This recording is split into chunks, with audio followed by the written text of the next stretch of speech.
Morning, folks. Actually, no. Evening. Oh, it might be morning. Who knows? I don't know when you guys are watching this.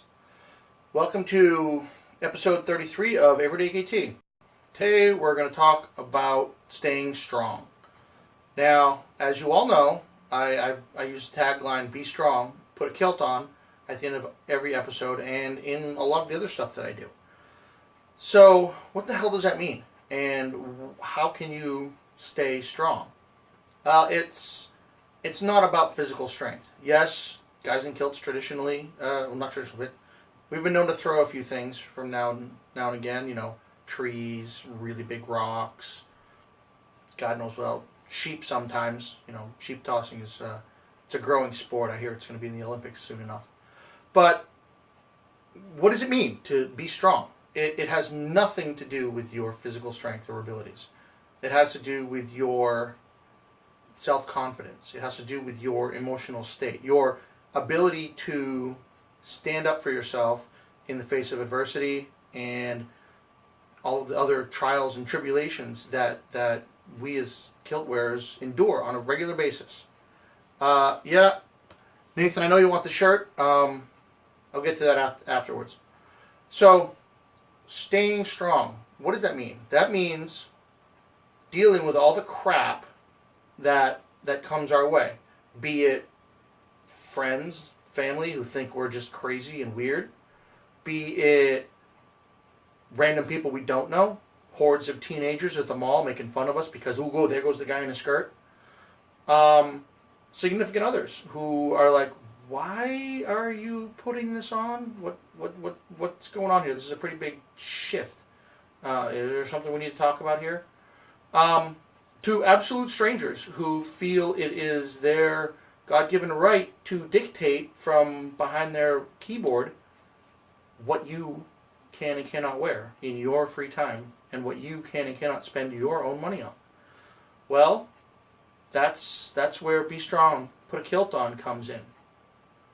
It is being able to look past all of that and realize that when you get home and you're going to go to bed, you have to answer to what? Yourself, whatever higher power you may or may not believe in, and if you have one, a significant other, the person laying there next to you. That's it. Does it matter that some guy in Kraplakistan says that you're wearing your shoes too low, your socks too low, or your kilt's not long enough? Or you shouldn't be wearing that particular this with that? Hell no. I've talked about this before, but never really dedicated a specific episode to it. Like I've said, there are of course uniform rules if you're in military unit or doing some, or not rules, but heavily recommended suggestions if you're doing a formal event. But the rest of it, swing for the fences. I mean, I'm sitting here. I wore these on purpose. These are my favorite hiking shoes. They're a pair of LL Beans. They're just one step shy of, sneakers, and I love them. I wear them everywhere I go, kilt or hiking with my kilts on. Always these, not boots, not fancy hose, not God knows what else. These little tiny shoes with the ankle socks. And has anyone in all of the time that I've been wearing these style shoes given me any crap to my face? No. Have I heard about it on the internet? Absolutely. Every time I post a picture, oh, it looks great, but your shoes, you're not wearing the right shoes with that kilt, or I don't like those shoes, you should never wear those again.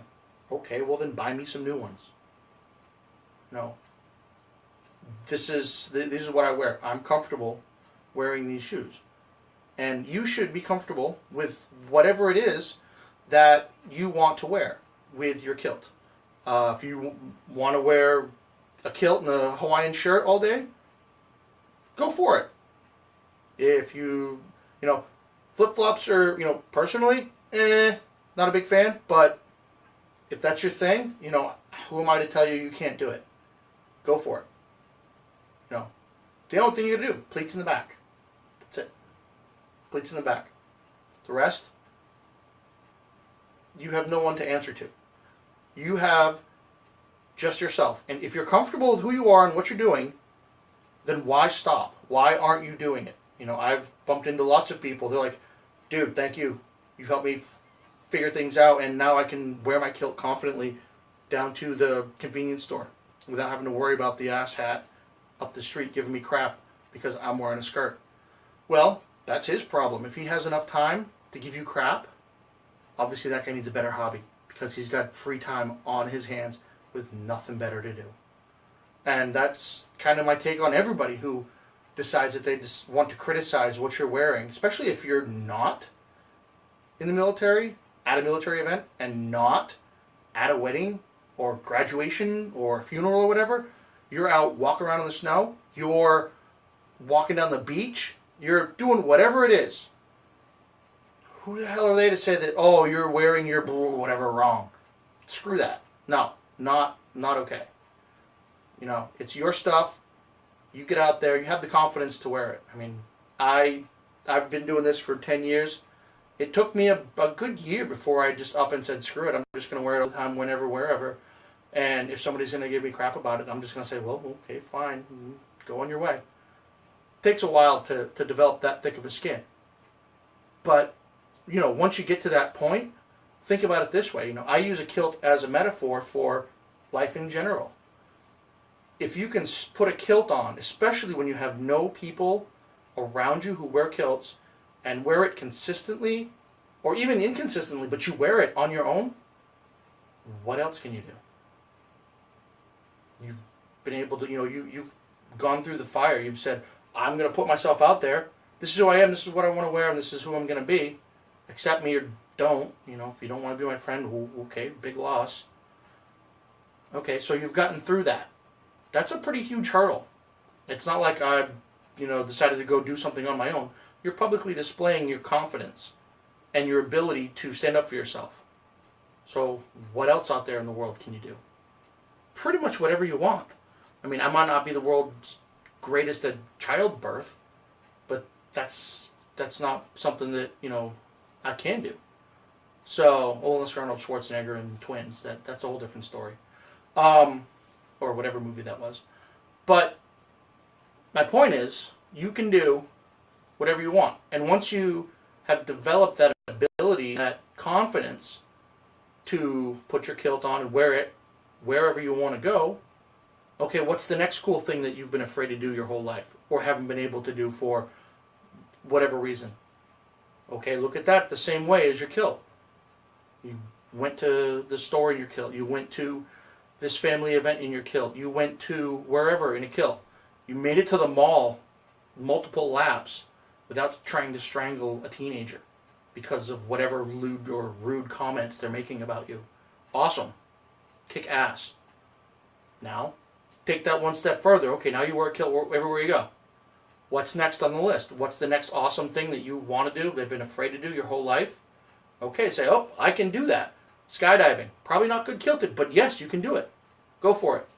You know, you want to write a book. Boom, go for it. You want to act in a play. Boom, go for it. Nothing's holding you back. It's just you are the one holding you back. Just you. That's it. So once you get over whatever internal things you have going on that are keeping you from wearing your kilt everywhere, okay, so you've succeeded at that. You've accomplished your goal. Go to the next thing. Kick ass at that too. So that's the whole thing about the kilt. It for me personally, it's a metaphor. Once you've accomplished this, there's not much else you can't accomplish. So why aren't you doing it? Go be famous. Go be not famous, but happy. Go whatever. Just go live your own life. And don't let other people judge you and say you can't do that and take it to heart. Just make it happen. So, you know, I haven't been reading any of the texts that I'm seeing on my feed because I kind of got on a roll there, so I didn't want to screw myself up. I do need someone to throw up a volume for Kiltology. And while we're waiting on that, because there's a lag, this shirt was one of the very first Kilt Rock shirts ever.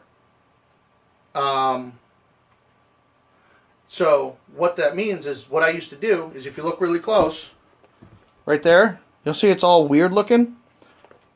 It's actually one of those make your own t-shirt kits. I took the Brotherhood of the Kilt logo, printed it up, and I messed with it some. And I printed it with a printer, cut it out, and ironed it to this shirt some 10 years ago. So, Nathan, I'm sorry. The odds of you getting one of these is really, really low, because I think I only have this one. We only made 4 or 5 of them before I actually found a printer to actually make some good ones. Yes, so, yep, made them all myself. So I'm going to actually start looking into getting some more shirts made up. We have 4 or 5 different designs that we've done over the years. We'll see which ones we like the best and go with it. So Kiltology today is volume 2. And as is prerequisite, a little whistle wetting. Still working on that bottle of Glendronach. It's very tasty, but not worth wasting. So, boom.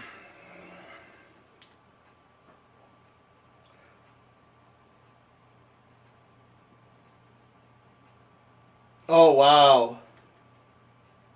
So, you saw me do it. I opened the book. Boom, right here. Kiltology number 285. Doubt.